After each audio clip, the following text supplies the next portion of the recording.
bagi teman-teman semua. Baik, hari ini kita akan melanjutkan tentang punya presentasi. Untuk itu bagi teman-teman yang ingin presentasi, kita persilakan mungkin duluan. Mulai dari Ewil. Baik.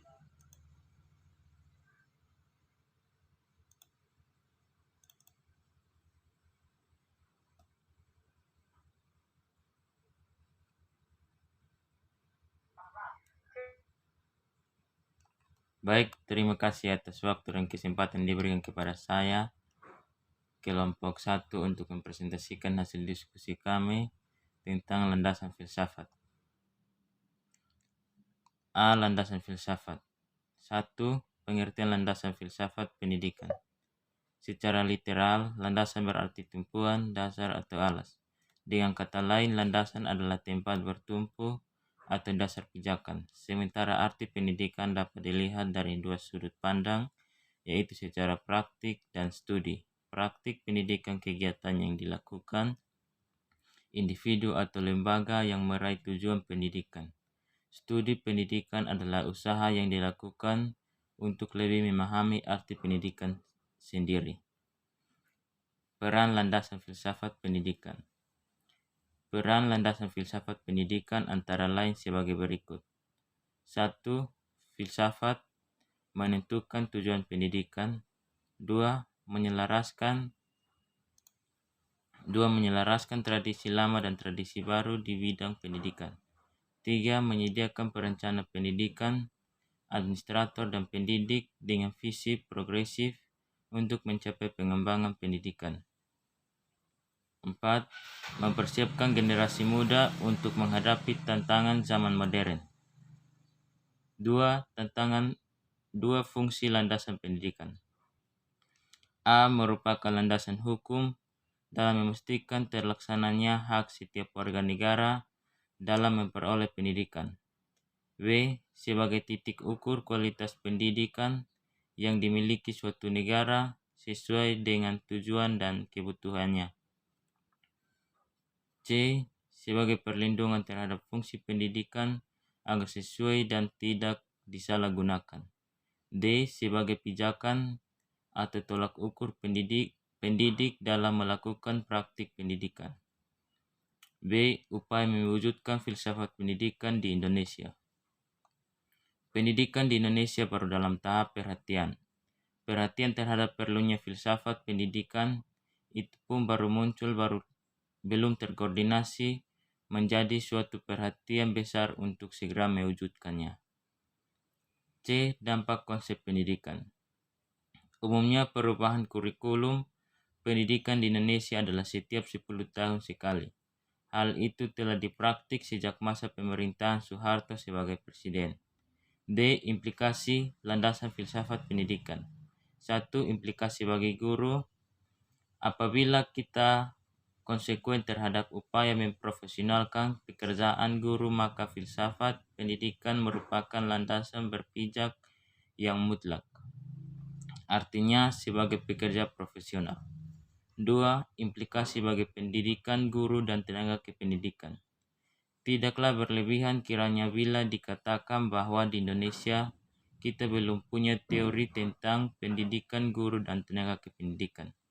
Sekian dan terima kasih, dan waktu dan kesempatan saya berikan kepada teman-teman untuk memberikan tanggapan berupa pertanyaan, saran, dan kritik.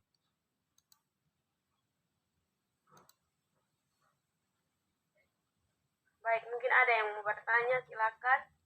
Dan tulis juga pertanyaannya di kolom komentar. Oke, baik. Dari Beta, Kak.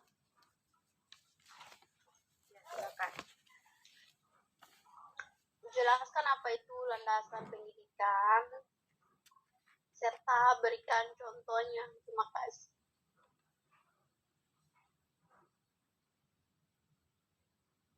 Mungkin Kakak Ewe langsung bisa menjawab. Bisa, baik.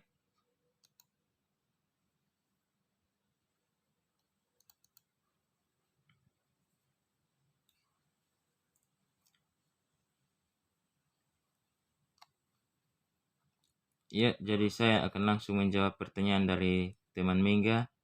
Itu apa yang dimaksud dengan landasan pendidikan serta berikan contohnya. Jadi secara literal, landasan berarti tumpuan, dasar atau alas. Dengan kata lain, landasan adalah tempat bertumpu atau dasar pijakan. Sementara arti pendidikan dapat dilihat dari dua sudut pandang, yaitu secara praktik dan studi. Praktik pendidikan kegiatan yang dilakukan individu atau lembaga dalam meraih tujuan pendidikan. Secara pendidikan adalah studi pendidikan adalah usaha yang dilakukan untuk lebih memahami arti pendidikan itu sendiri. Jadi peran landasan pendidikan antara lain yaitu 1.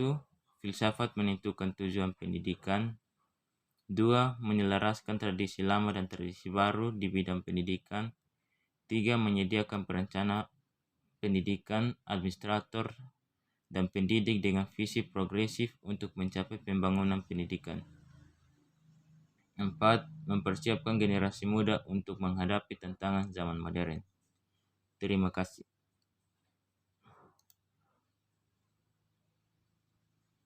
Baik, kami enggak mungkin jawabannya kurang pas atau termana, silakan komentar.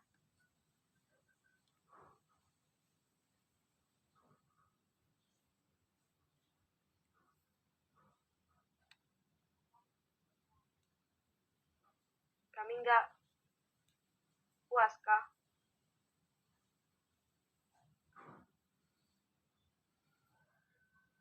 Baik, kalau kami enggak sana ada lagi di room, kita lanjut ke orang kedua yang akan presentasi. Terima kasih Ewil. Orang kedua ke Laksmi. Laksmi, saya persilakan. Oke, baik. Terima kasih atas kesempatan yang diberikan saya. Saya akan mempresentasikan tentang landasan ekonomi. A. Efisiensi dan efektivitas dana pendidikan. Yang dimaksud dengan efisiensi dan efektivitas dalam penggunaan dana pendidikan adalah penggunaan dana yang harganya sesuai atau lebih kecil daripada fungsi dan layanan pendidikan.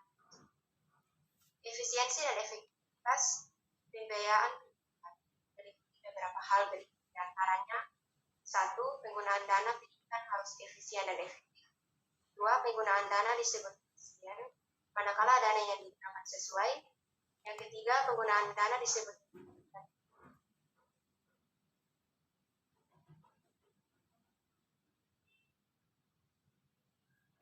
secara sama atau mirip dari. Yang keempat, efisiensi dan efektivitas penggunaan dana diberlakukan pada semua kegiatan. Yang kelima, tujuan pengembangan konsep fungsi produksi pendidikan adalah untuk memudahkan dalam menentukan efisiensi. Yang keenam, efektivitas pendanaan juga untuk memilih alternatif yang. Adapun faktor-faktor utama yang dalam menentukan efisiensi dan efektivitas dana pendidikan yaitu yang pertama, penggunaan uang, yang kedua proses kegiatan, dan yang ketiga hasil kegiatan. B. Urgensi ekonomi sebagai landasan. Pendidikan sebagai hak asasi individu anak bangsa telah diakui dalam Undang-Undang Dasar 1945 pasal 31 ayat 1 yang menyebutkan bahwa setiap warga negara berhak, sedangkan ayat 3 menyatakan bahwa pemerintah mengusahakan dan menegakkan satu sistem pendidikan nasional yang meningkatkan keimanan dan serta akhlak mulia dalam rangka mencerdaskan kehidupan bangsa yang diatur dalam. Oleh sebab itu, seluruh komponen bangsa, baik orang tua, masyarakat, maupun pemerintah bertanggung jawab mencerdaskan kehidupan bangsa. Dalam Undang-Undang Nomor 20 Tahun 2003 tentang Sistem Pendidikan Nasional disebutkan bahwa setiap warga negara mempunyai hak yang sama, bahkan warga negara yang fisik, emosional, mental, intelektual, dan sosial berhak memperoleh warga negara di daerah terpencil serta masyarakat adat dan terpencil berhak memperoleh pendidikan khusus. Demikian materi yang dapat disampaikan. Tidak ada pertanyaan. kesempatan.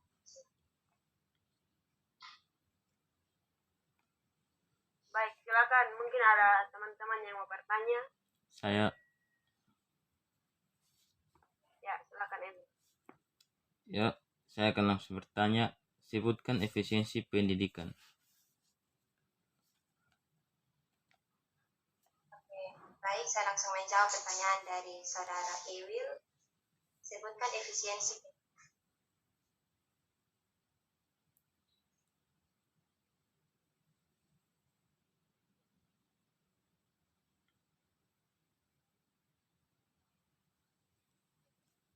Jawabannya, yang pertama, berorientasi cara tercepat mencapai tujuan. Yang ketiga, waktu pengerjaan lebih singkat karena ketersediaan sumber daya. Biaya yang demikian jawabannya. Dan jawabannya pas atau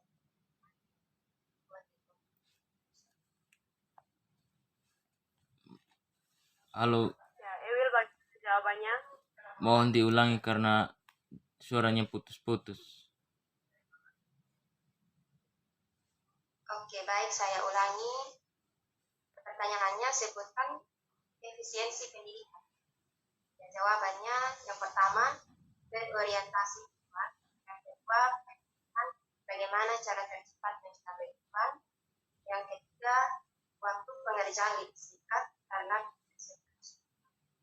Yang keempat, biaya yang dibuat. Dan jawabannya, bagi saudara Emil, mohon. Baik, terima kasih atas jawabannya. Baik, terima kasih Laksmi. Untuk orang ketiga yang akan presentasi, Kariniton ada? Ada.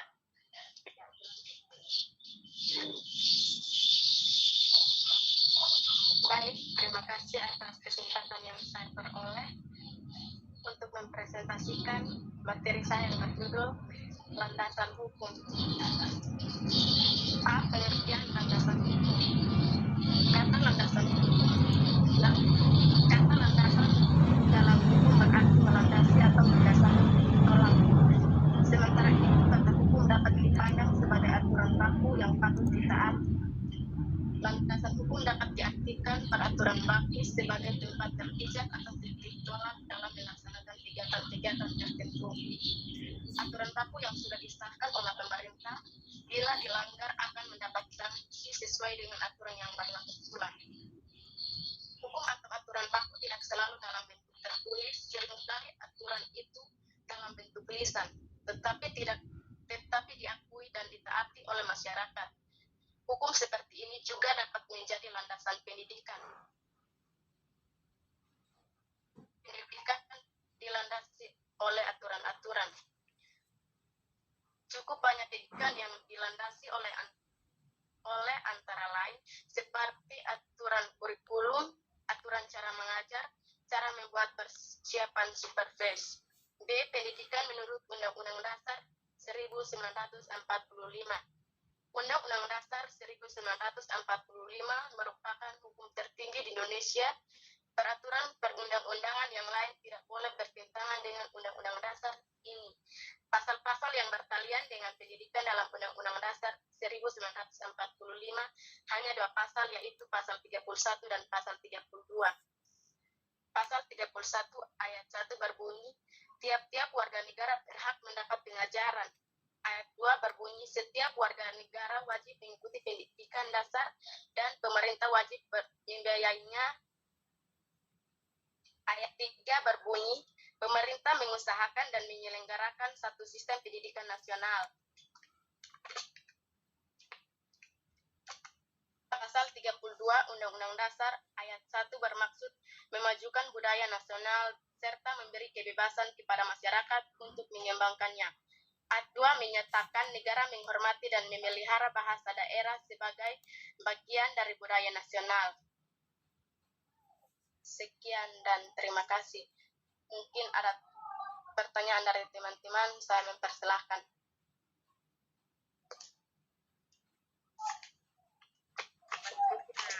Teman yang mau bertanya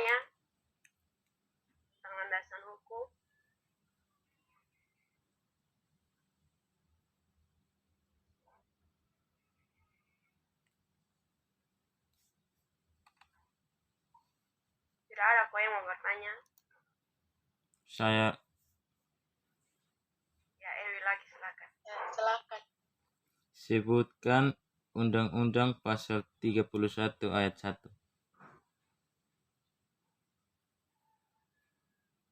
Ulang soal.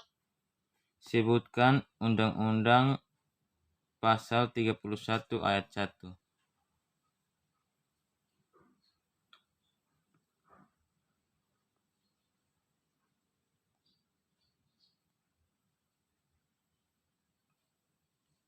Pertanyaannya sudah ditulis Kak Karini. Kalau sudah, sementara Karini mencari jawaban, kita lanjut ke orang selanjutnya. Orang keempat saya persilakan Kak Senli untuk mempresentasikan. Baik, shalom, terima kasih teman-teman atas kesempatan yang diberikan. Saya akan mempresentasikan materi tentang aliran-aliran pendidikan yang berkembang di Indonesia. Aliran-aliran modern atau aliran baru yang turut mempengaruhi proses pendidikan di Indonesia adalah yang pertama, aliran progresisme. Aliran progresisme mengatakan bahwa penyelenggaraan pendidikan di sekolah berpusat pada anak didik yang berkualitas dan terus maju atau progres sebagai reaksi terhadap pelaksanaan pendidikan yang masih berpusat pada guru dan bahan pelajaran. Tujuannya adalah melatih anak agar kelak dapat bekerja secara sistematis, mencintai kerja, dan bekerja dengan otak dan hati. Yang kedua, aliran esensialisme. Aliran esensialisme menekankan bahwa pendidikan harus didasarkan pada nilai-nilai kebudayaan yang telah ada sejak awal peradaban manusia. Aliran ini berusaha menghidupkan kembali ilmu pengetahuan dan kesenian serta kebudayaan purbakala. Tujuannya adalah menyampaikan warisan budaya dan sejarah melalui suatu inti pengetahuan yang telah bertahan sepanjang waktu sehingga berharga untuk diketahui semua orang. Yang ketiga, aliran perennialisme. Perennialisme adalah gerakan pendidikan yang mempertahankan bahwa nilai-nilai universal itu ada dan bahwa pendidikan hendaknya merupakan suatu pencarian dan penanaman kebenaran dan nilai-nilai yang bersifat kekal.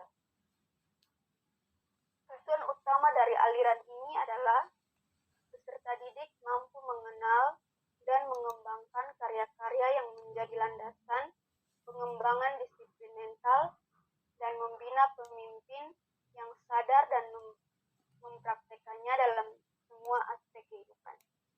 Yang keempat, aliran rekonstruksionalisme. Dalam konteks pendidikan, aliran ini adalah suatu aliran yang berusaha merombak tata susunan lama dan membangun tata susunan hidup kebudayaan yang bercorak modern.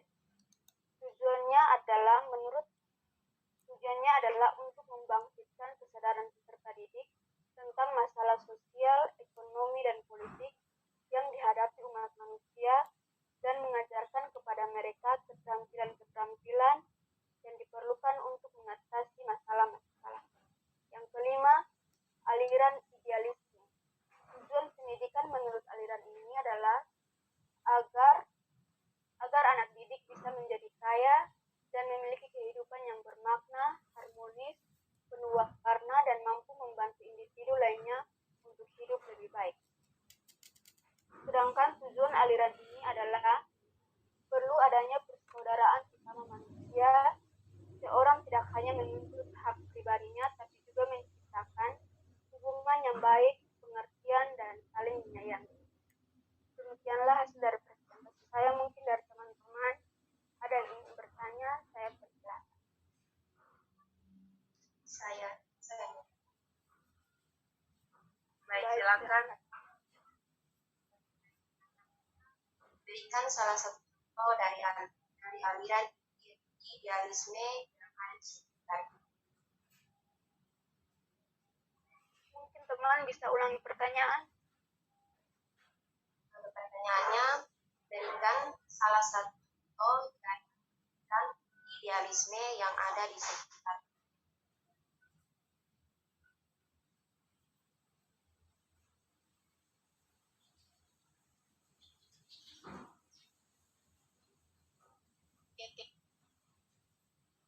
Saya ingin bertanya, Ya, silakan pertanyaannya mungkin bisa ditulis di kolom komentar kali ini.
Mungkin sambil menunggu jawaban pertanyaan kedua dari Karini.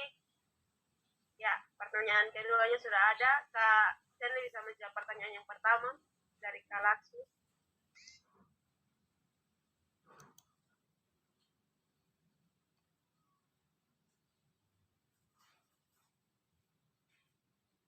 Sebentar Kak, cari jawaban. Oh iya, oke. Kalau Karini Agnes, saya minta sudah bisa menjawab pertanyaan dari Ya. Sudah. Ya, silakan Kak. Saya akan menjawab pertanyaan dari Kak Ewil. Sebutkan Undang-Undang Dasar Pasal 31 Ayat 1. Setiap warga negara berhak mendapat pendidikan. Terima kasih. Ya, bagaimana Ewil tanggapan dari jawaban tersebut? Baik, terima kasih atas jawabannya. Baik, terima kasih. Untuk CND yang sudah presentasi, kita lanjut ke orang berikut, Kak Aries. Silakan. Baik, terima Halo. kasih atas waktu dan kesempatan yang diberikan Halo, kepada saya. sebentar dulu. Nanti kita masuk beta buat link baru karena waktu semua habis. Waktu sisa 1 menit. Oke. Tiket Oke, keluar tahan ya.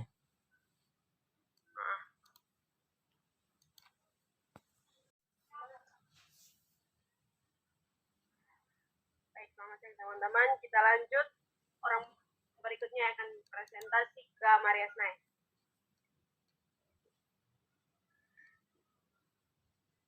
Kak Maria ada?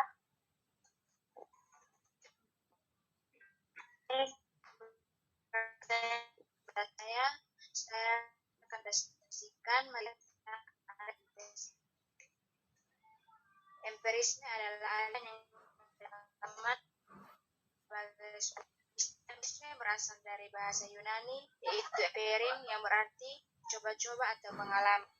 Empirisme lahir sebagai kritik dan ketidakpuasan metode yang rasionalisme dalam mencari kebenaran, sehingga para pemikir Inggris bergerak ke arah yang berbeda. Ada ciri pokok empirisme yaitu makna dan teori pengetahuan. Teori makna pada aliran ini biasa dinyatakan sebagai pengetahuan yaitu idea atau kedua pengetahuan orang berapa kendaraan umum. Setiap kejadian tentu memiliki matematika dan beberapa prinsip kendaraan ini dengan yang dikenal dengan isu kebenaran yang oleh sisi rasional. Empirisme militan yang dari pengetahuan adalah lahir pada penerapan metode untuk Satu, empirisme meneliti tempat yang terletak dalam metodologi ilmu pengetahuan sosial. Namun demikian, memiliki berbeda. Sekiranya waktu dan tempat kesulitan ketemu memberikan.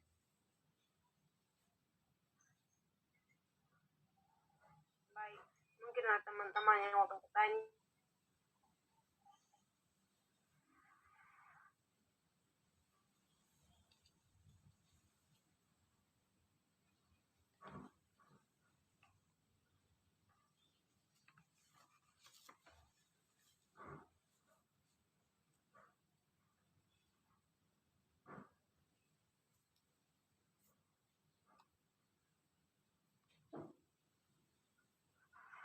Ada kau yang mau bertanya?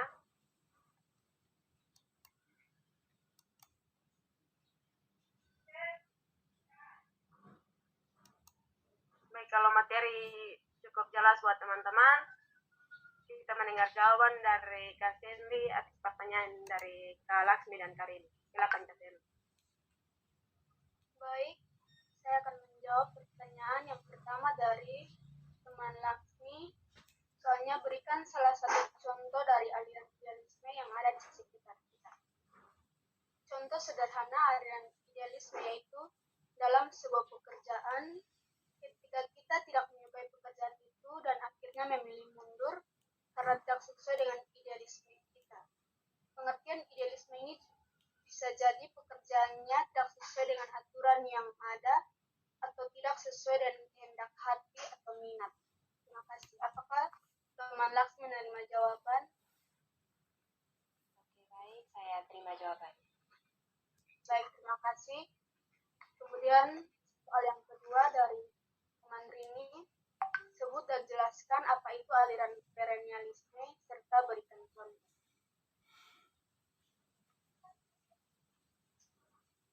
Contoh penerapan perennialisme yaitu berdirinya sekolah-sekolah berbasis agama seperti Muhammadiyah, pesantren. Sekolah-sekolah ini mengedepankan ilmu agama karena dianggap perennialisme atau suatu pendidikan yang memiliki nilai-nilai atau prinsip-prinsip yang menjadi pandangan hidup. Apakah nanti ini menerima jawaban dari saya? Baik, saya terima. Baik, terima kasih. Terima kasih buat Kak Senli yang sudah memberikan jawaban dan Kak Frida yang sudah presentasi. Kita lanjut ke orang Kak Irmina Rido. Kak Irmina silakan. Baik, terima kasih atas waktu dan kesempatan yang telah diberikan.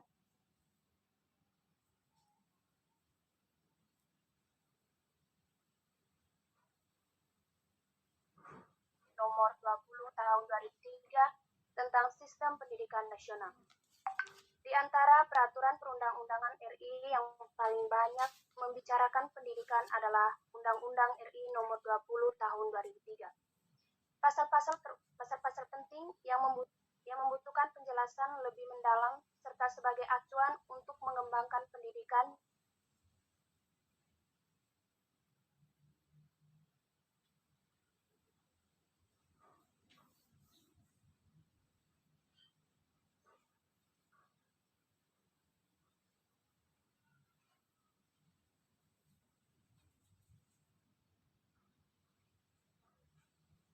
berbunyi, tenaga kependidikan adalah anggota masyarakat yang mengabdikan diri dalam penyelenggaraan pendidikan.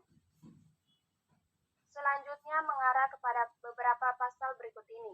Yang pertama, pasal 5 yang bermakna setiap warga negara berhak atas kesempatan yang sama untuk memperoleh pendidikan yang bermutu, baik bagi mereka yang berlainan fisik di daerah terpencil maupun cerdas atau berbakat khusus yang bisa berlangsung sepanjang hayat. 2. Pasal 6, setiap warga negara berusia 7 sampai dengan 15 tahun wajib mengikuti pendidikan dasar. 3. Pasal 11, peserta didik mempunyai hak untuk mendapatkan pendidikan agama yang sesuai dengan agama yang dianutnya yang diajarkan oleh pendidik yang seagama. 4. Pasal 13. Jalur pendidikan formal merupakan pendidikan yang diselenggarakan di sekolah secara berjenjang dan bersinambung. Sedangkan jalur pendidikan non formal dan informal merupakan pendidikan yang diselenggarakan di luar sekolah yang tidak harus berjenjang bersinambung. 5. Pasal 20. Sekolah tinggi dan universitas menyelenggarakan pendidikan akademik dengan profesional. 7. 6. Pasal 24 tentang kebebasan akademik, kebebasan menimba akademik, dan otonomi keilmuan. 8. Pasal 29 meningkatkan kinerja pegawai dan calon pegawai negeri yang diselenggarakan oleh departemen dan non-departemen pemerintah. 9. Pasal 45 pengadaan dan pendayagunaan sumber daya pendidikan yang harus dilakukan oleh pemerintah, masyarakat, dan keluarga peserta didik. Sekian dan terima kasih. Waktu dan kesempatan berikutnya saya berikan kepada teman-teman yang ingin memberikan pertanyaan. Yang ingin bertanya, silakan. Baik, saya ingin bertanya. Sebutkan faktor yang mempengaruhi peran pendidikan di Indonesia.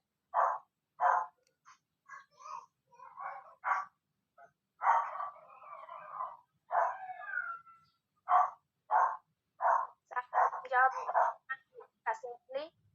Sebutkan faktor yang mempengaruhi pendidikan di Indonesia. Faktor yang mempengaruhi pendidikan Indonesia di antara lain sebagai berikut. Yang pertama, kualitas sarana. 2. Kualitas guru. 3. Kesejahteraan guru.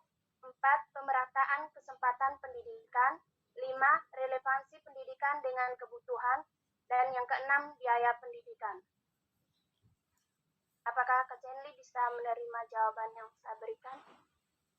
Baik, terima kasih atas jawabannya. Saya terima. Masih ada yang ingin memberikan pertanyaan? Baik, saya akan langsung memberikan pertanyaan kepada teman Irmina.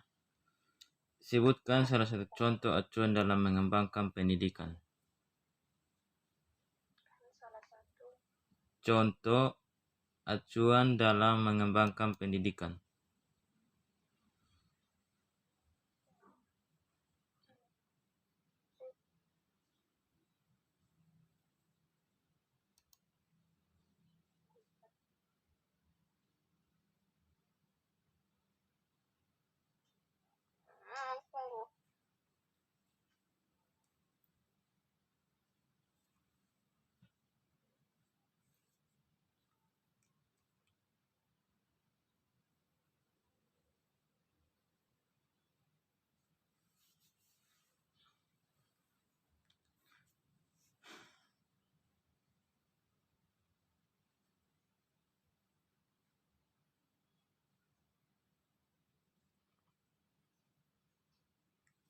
Baik, sambil menunggu Kak Ermina mencari jawaban dari Kak Ewil, untuk tidak membuang-buang waktu, kita lanjut ke orang selanjutnya yang akan presentasi. Kak Lodia, ya.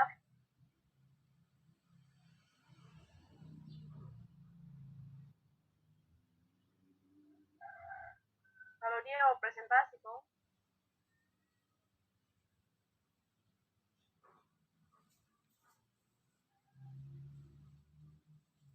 Kalau dia Benu ada di room nih Kak. Oke. Baik, terima kasih atas waktu yang diberikan.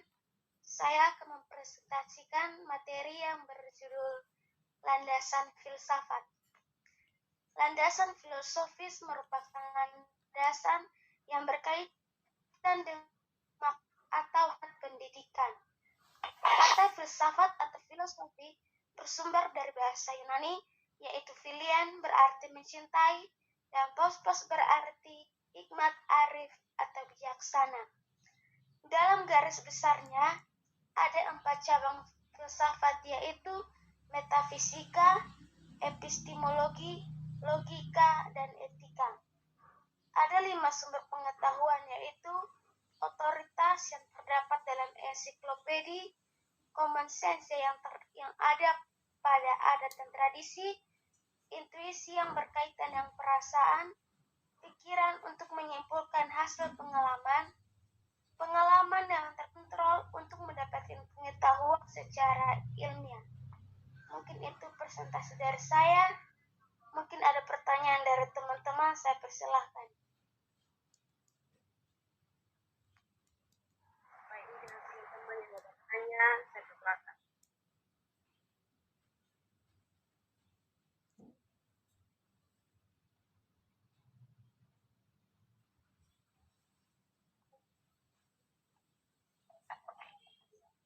Halo.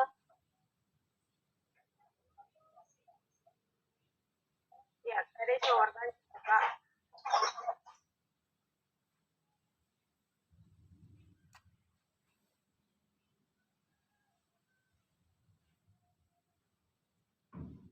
Contohnya.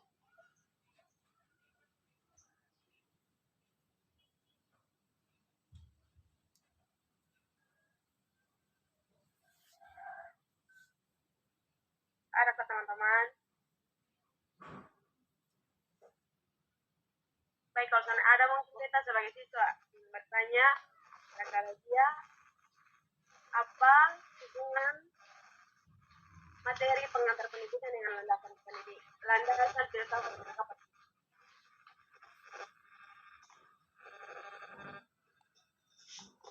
Apa hubungan materi pendidikan dengan landasan filsafat yang kalau dia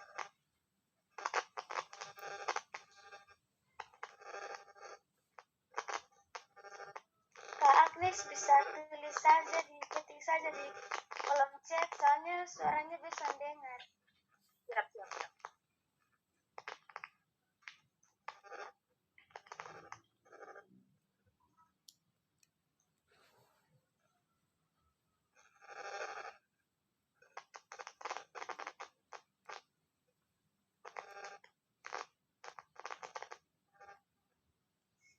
Saya juga ingin bertanya kepada Kak Claudia.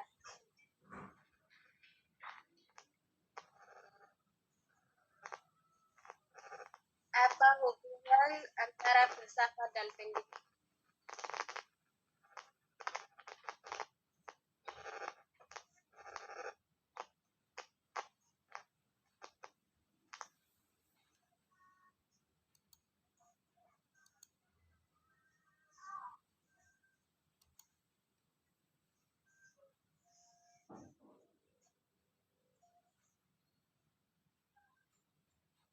Maaf, tadi orang ketiga siapa ya, Kak, yang bertanya? Saya.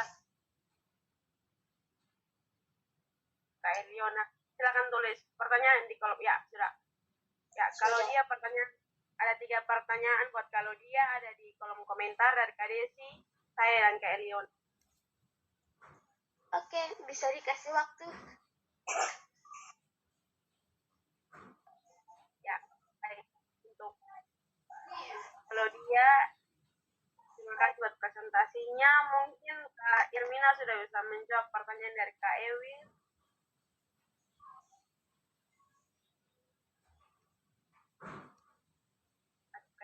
Kak Irmina tidak ada di room. Kita lanjut saja orang presentasi berikutnya. Saya. Kak Eliona. Ya.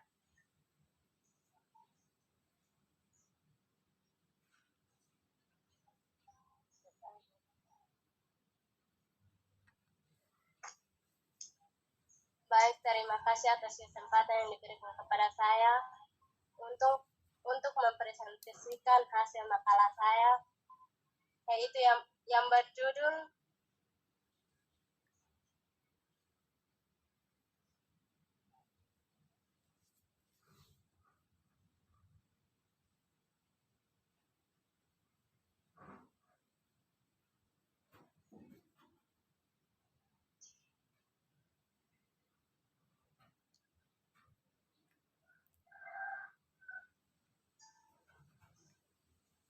Eliona. Sabar, Kak.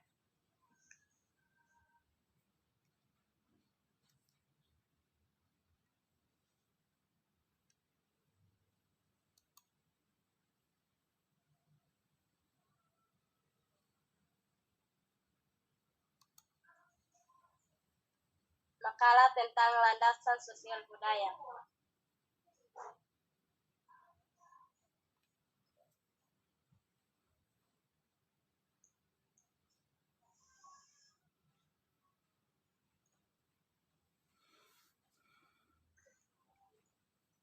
Landasan sosial budaya dalam pendidikan.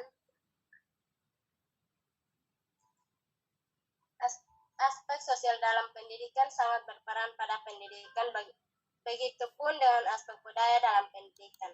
Dapat dikatakan tidak ada pendidikan yang tidak dimasuki unsur budaya. Materi yang dipelajari anak-anak adalah budaya. Cara belajar mereka adalah budaya. Begitu pula kegiatan-kegiatan mereka dan bentuk-bentuk yang dikerjakan juga budaya. Maka bisa dikatakan bahwa pengertian sosiologi pendidikan yaitu ilmu pengetahuan yang mempelajari tentang hubungan dan interaksi manusia, baik itu individu atau kelompok dengan persekolahan, sehingga terjalin kerjasama yang sinergi dan berkesinambungan antara manusia dengan pendidikan. Berikut akan dibahas mengenai sosial dan budaya pada pendidikan sebagai berikut. Yang pertama, sosiologi dan pendidikan. Sosiologi dapat dibagikan menjadi 4, yaitu interaksi guru siswa, 2 dinamika kelompok di kelas dan di organisasi intrasekolah, 3 struktur dan fungsi sistem pendidikan, 4 sistem masyarakat dan pengaruhnya terhadap pendidikan. Wujud dari sosiologi pendidikan adalah tentang konsep proses sosial. Proses sosial merupakan suatu cara berhubungan antara individu, antar kelompok atau antar individu dan kelompok yang menghasilkan bentuk hubungan tertentu. Interaksi dan proses sosiologi sosial dapat terjadi sebagai akibat dari salah satu atau gabungan dari faktor-faktor berikut. 1. Imitasi, 2. Sugesti, 3. Identifikasi, 4. Simpati.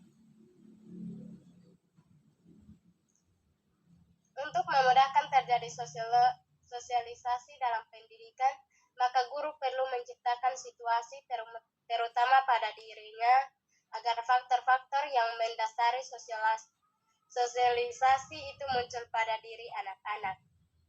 Interaksi sosial akan terjadi apabila memenuhi 2 syarat berikut.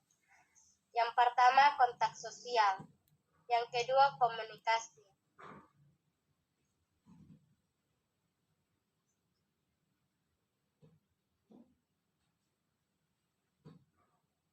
Demikian makalah saya. Terima kasih. Saya berikan kesempatan kepada teman-teman yang ingin bertanya. Saya persilahkan.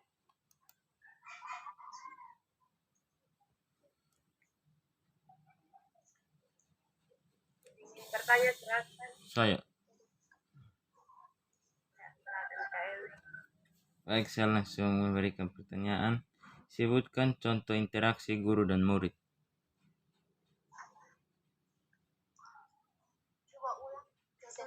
Sebutkan contoh interaksi antara guru dan siswa atau murid.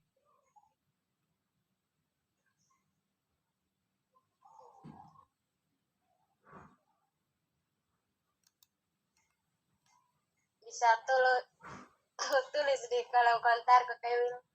Bisa.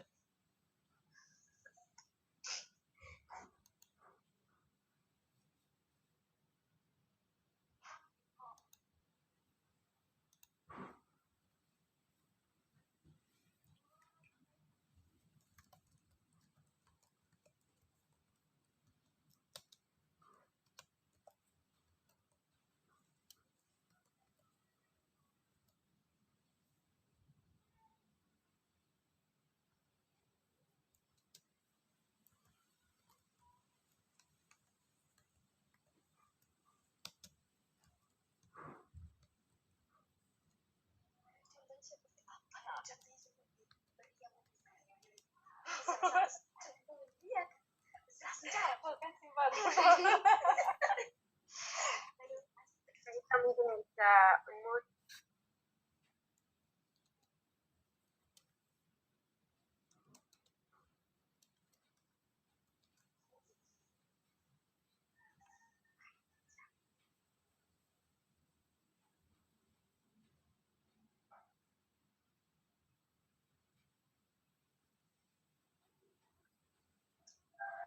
Baik, saya akan menjawab pertanyaan dari Kak Ewil.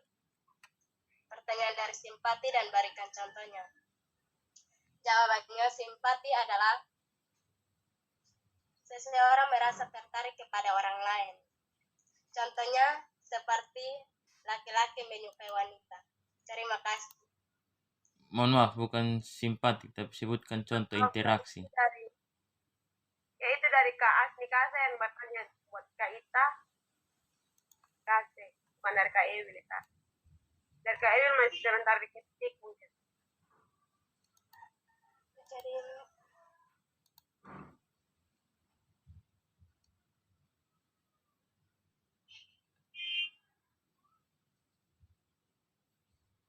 Kak Asni, jelaskan apa itu simpati dan memberikan contohnya.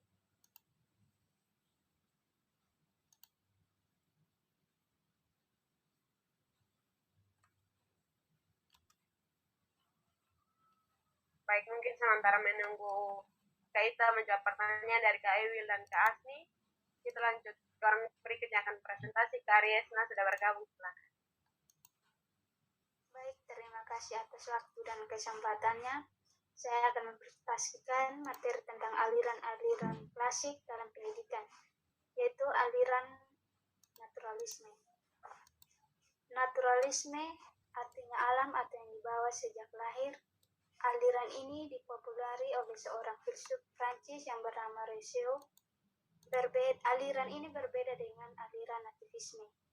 Naturalisme berpendapat bahwa semua anak yang baru dilahirkan mempunyai pembawaan baik dan tidak satupun dengan pembawaan buruk. Bagaimana hasil perkembangannya kemudian sangat ditentukan oleh pendidikan yang diterima atau yang dipengaruhinya. Jika pengaruh itu baik, maka baik pula hasilnya. Akan tetapi jika pengaruh itu buruk, akan buruk juga hasilnya. Seperti yang dikatakan oleh tokoh aliran ini, yaitu Rousseau, sebagai berikut. Semua anak adalah baik pada waktu baru datang dari Sang Pencipta, tetapi semua rusak di tangan manusia. Oleh karena itu, sebagai pendidik, Rousseau mengajukan bahwa pendidikan alam artinya anak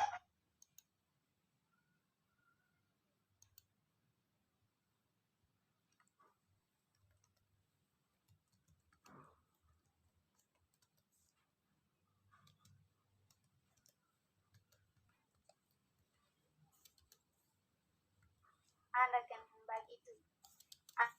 Aliran ini juga disebut dengan aliran negativisme. Baik, begini saja hasil presentasi saya. Jika ada pertanyaan dari teman-teman, waktu dan kesempatan saya berikan.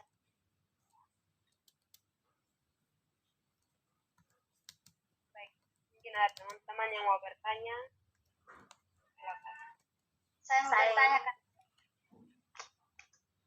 Ya, silakan bertanya, Kak. Pertanyaan saya, yang cocok diterapkan di Indonesia. Terima kasih. Maaf, ketulis di kolom chat. Oke, Sudah. Ya, orang kedua yang mau bertanya, silakan. Kak Ewil lagi, silakan. saya ingin bertanya. Ya, silakan, Kak.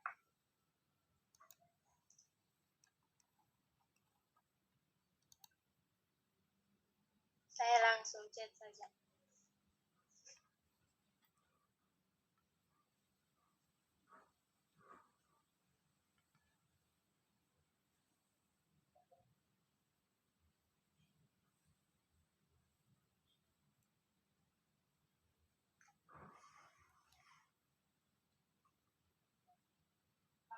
Mungkin untuk Kak Ariesna cukup 3 orang ya, Kak. Sudah ada Kak Laksmi, Kak Yolania, dan Kak Marni. Kak Eliona juga mau bertanya.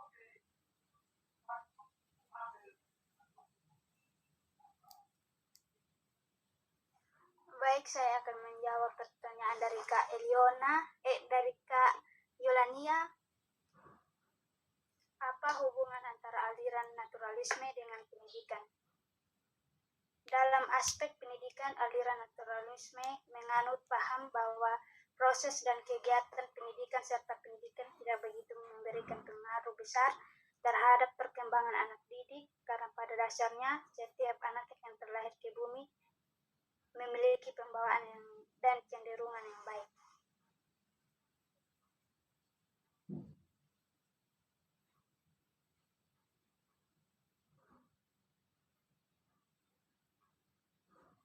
Bagaimana Kak Eliona tanggapannya?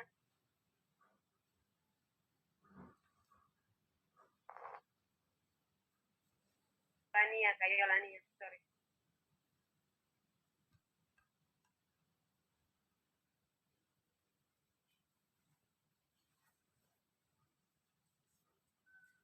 Kak Riesna masih ada 3 pertanyaan di kolom komentar. Silakan mungkin langsung bisa dijawab atau Pertanyaan dari Kaningsi dengan Kak Yolania sama Kak. Sama jawaban. ada 2 dari Kak Eliona dan Kak Marni.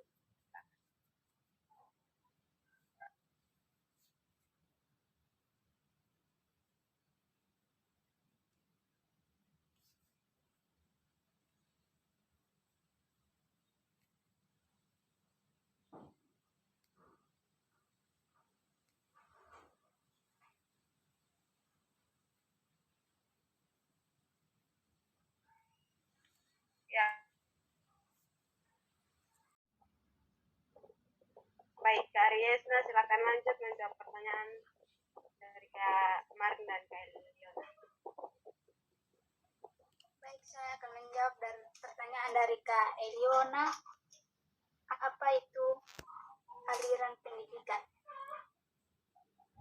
Aliran pendidikan yaitu pemikiran-pemikiran yang membawa pembawaan dalam dunia pendidikan.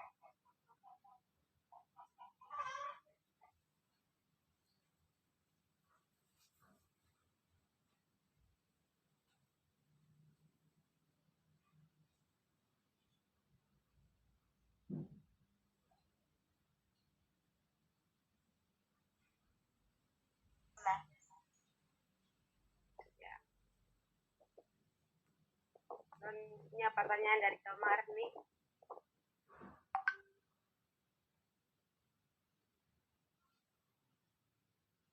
Minta ulang pertanyaan dari Kak Marni. Nanti saya lewat kolom chat. Baik, Kak.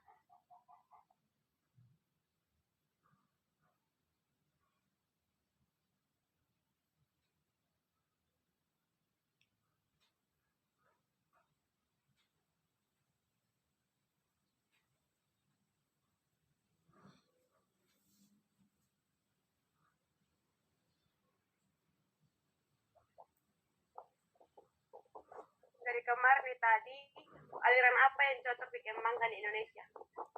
Baik, Kak.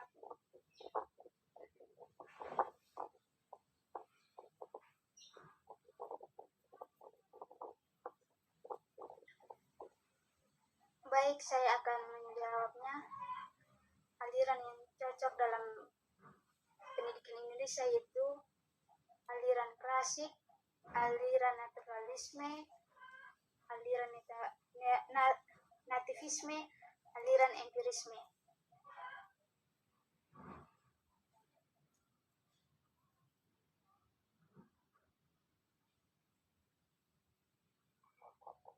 Bagaimana Kak Marni? Ya, terima kasih atas jawabannya. Terima. Baik, terima kasih buat teman-teman yang sudah bertanya dan Kak Arisna yang sudah presentasi. Kalau dia sudah ada di sini, silakan menjawab pertanyaan.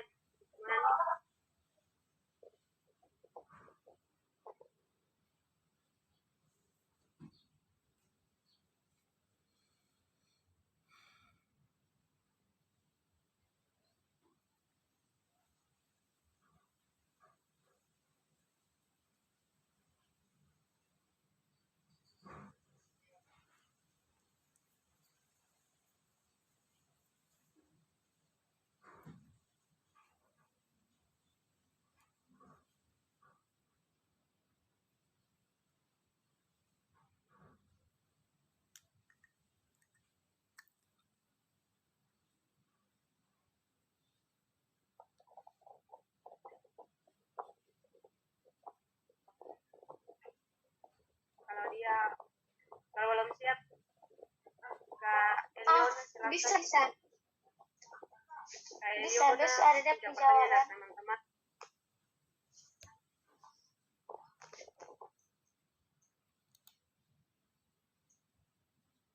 Oh iya, silakan. Baik, saya akan menjawab pertanyaan dari Kak Desi dengan pertanyaannya, jelaskan pengertian epistemologi dan contohnya.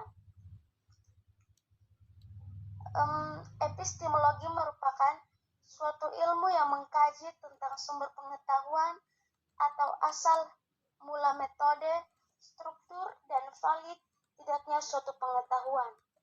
Contoh epistemologi dalam kehidupan sehari-hari yang berhubungan dengan bagaimana kita mendapatkan ilmu pengetahuan, contohnya kursi.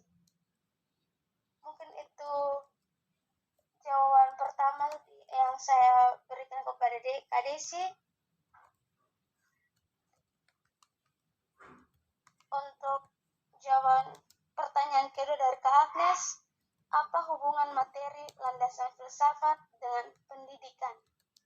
Hubungannya mencari nilai-nilai ideal atau cita-cita yang lebih baik dan mengaktualisasikan nilai-nilai ini dalam kehidupan manusia. Kamu mungkin bisa ulang Pertanyaan.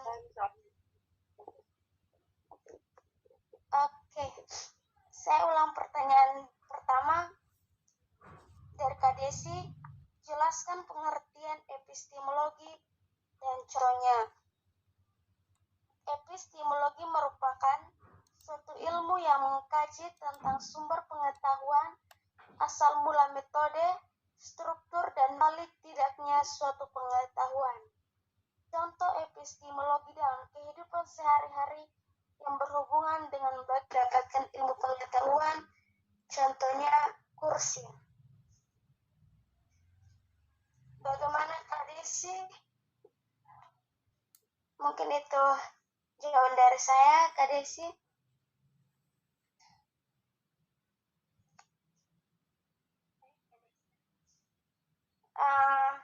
Saya akan pertanyaan kedua dari Kak Agnes. Apa hubungan materi landasan filsafat dengan pendidikan? Hubungan materi landasan filsafat dengan pendidikan yaitu mencari nilai-nilai ideal atau cita-cita yang lebih baik dan mengaktualisasikan nilai-nilai ini dalam kehidupan manusia. Bagaimana Kak Agnes? Ya baik, terima kasih buat jawabannya.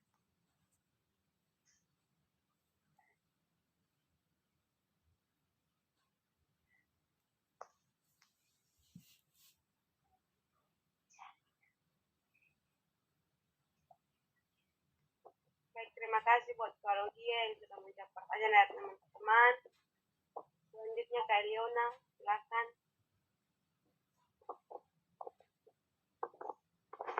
Kak, tolong kasih ulang soal.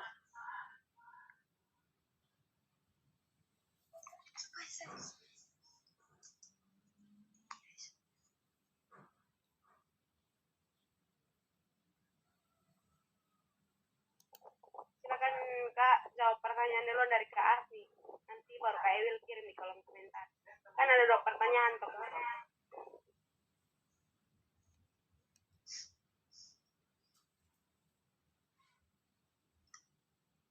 Baik, saya akan menjawab pertanyaan dari Kak Asli Kasten.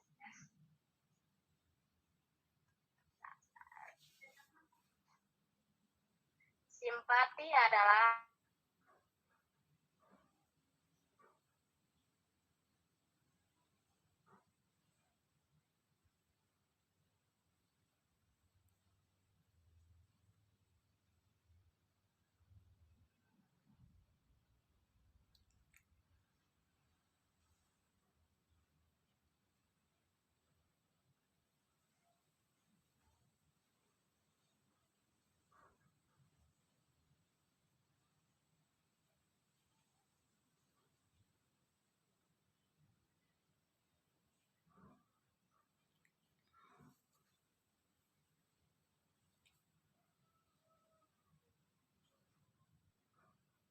minta maaf, Kak, kita punya ada tak keluar. Oh iya. Baik, mungkin Kak Irmina juga sudah ada untuk menjawab pertanyaan dari teman-teman. Oke, Irmina juga belum bergabung. Baik, kita lanjut saja ke orang berikutnya untuk presentasi. Kak Vincentia sudah siap mau presentasi kok, Kak? Ya, siap, Kak. Ya, silakan. Baik, terima kasih atas kesempatan. Baik, terima kasih. Saya akan mempresentasikan materi tentang landasan sejarah. Sejarah merupakan keadaan masa lampau dengan segala macam kejadian atau kegiatan yang dapat didasari oleh konsep-konsep tertentu. Informasi sejarah merupakan warisan generasi muda dan generasi pendahuluannya yang tidak ternilai harganya. Yang kedua, informasi dari sejarah dijadikan bahan untuk mengembangkan budaya ke arah yang lebih maju. Sejarah pendidikan Indonesia. Sejarah pendidikan di Indonesia sudah ada sebelum negara Indonesia berdiri.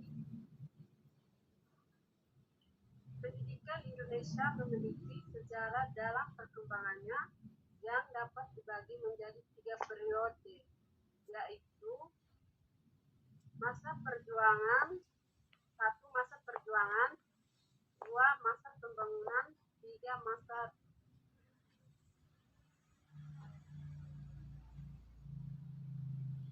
Terima kasih, Kak.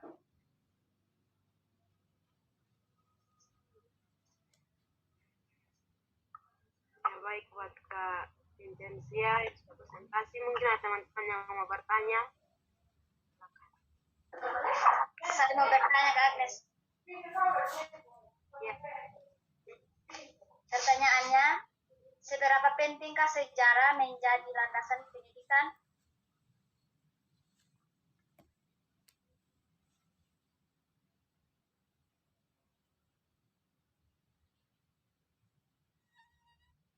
Pertanyaannya, seberapa pentingkah sejarah menjadi landasan pendidikan? Jelaskan.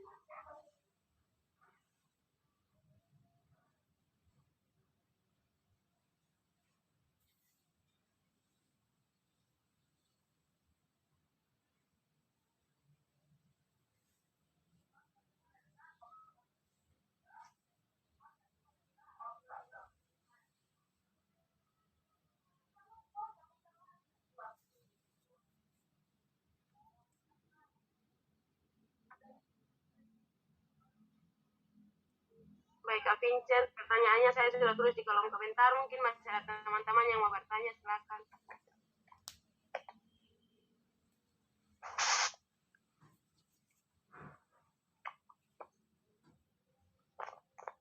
Ya, pertanyaan kedua dari Kak Laksmi dan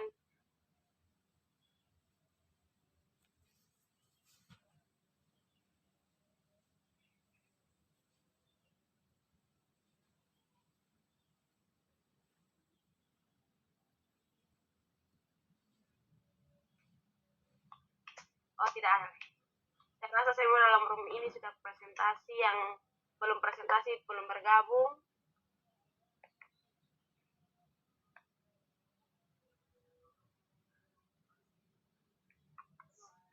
Kita sudah ada di room, mungkin bisa menjawab pertanyaan. Kak Eliona.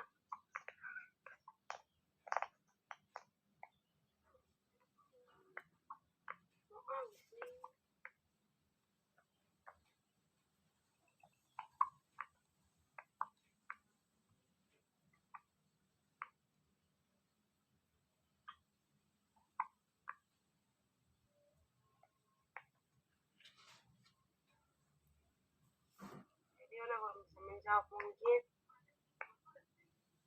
Iya, tunggu kabar langsung Baik, dari saya Kak. akan menjawab. Oh ya, silakan Kak.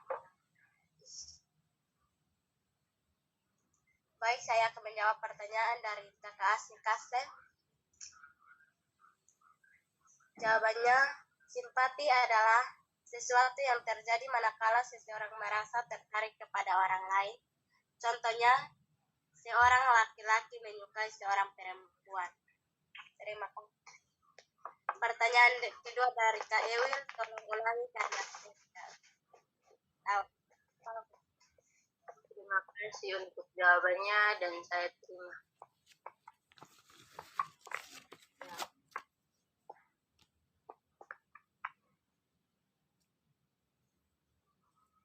Kak Ewil silakan ketik jawaban kedua soalnya kayak itu sudah tadi. Sudah, saya kirim lewat kolom chat.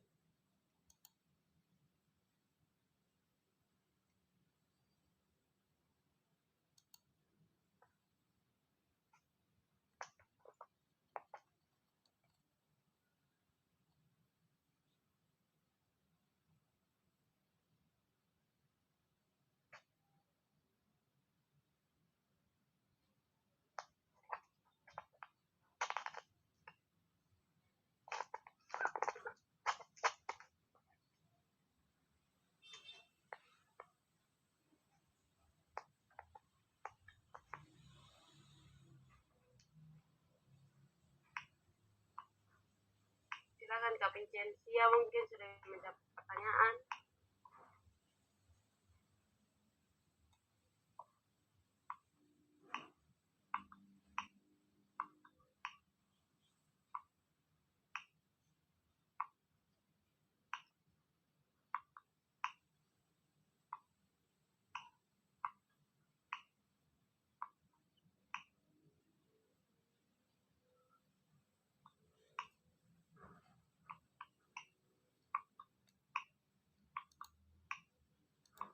Kak Ewil mungkin bisa jelas Pak, dan kalau besar dia punya kualitas video. Kak Agnes dikasih waktu karena ini dia mau jawab pertanyaan. Ada satu pertanyaan lagi yang dari Kak Eliona tadi. Oh silakan Kak, kira pertanyaannya sama dengan beta nggak, jadi beta skip. Silakan jawab suka. Oke. Pertanyaan dari Kak Eliona tadi, apa hubungan antara filsafat dan pendidikan? Terdapat kaitan yang erat antara pendidikan dan filsafat karena filsafat mencoba merumuskan citra tentang manusia dan masyarakat, sedangkan pendidikan berusaha mewujudkan citra itu. Kejelasan berbagai hal itu sangat perlu untuk menjadi landasan berbagai keputusan dan tindakan yang dilakukan dalam pendidikan. Mungkin itu jawabannya. Terima kasih.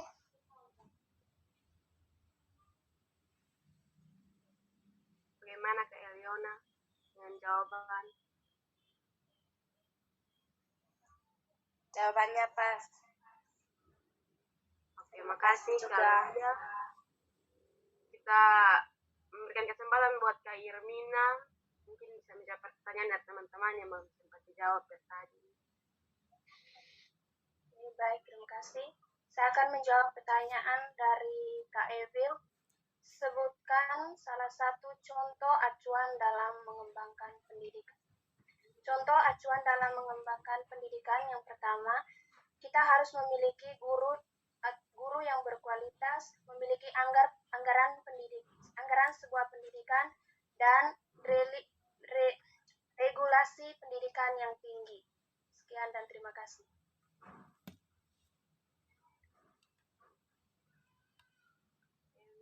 Mana? Baik, terima kasih atas jawabannya.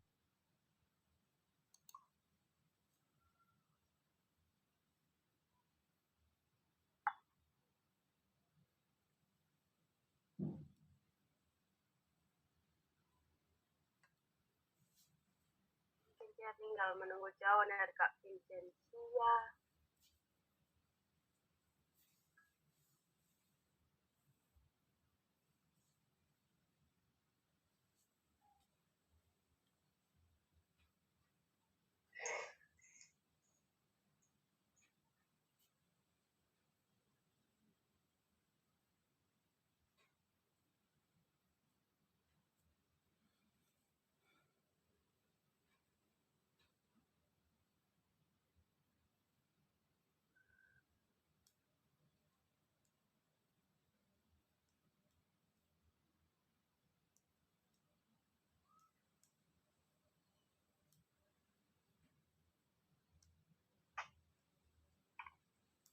Vincentia mungkin bisa menjawab pertanyaan dari teman-teman.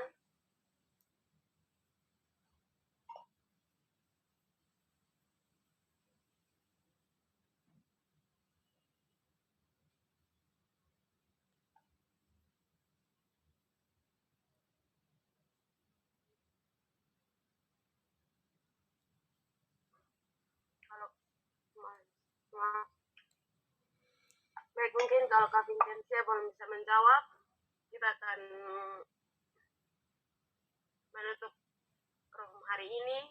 Terima kasih buat teman-teman yang sudah bergabung, teman-teman yang sudah bertanya dan presentasi. Sekian dan terima kasih. Salam.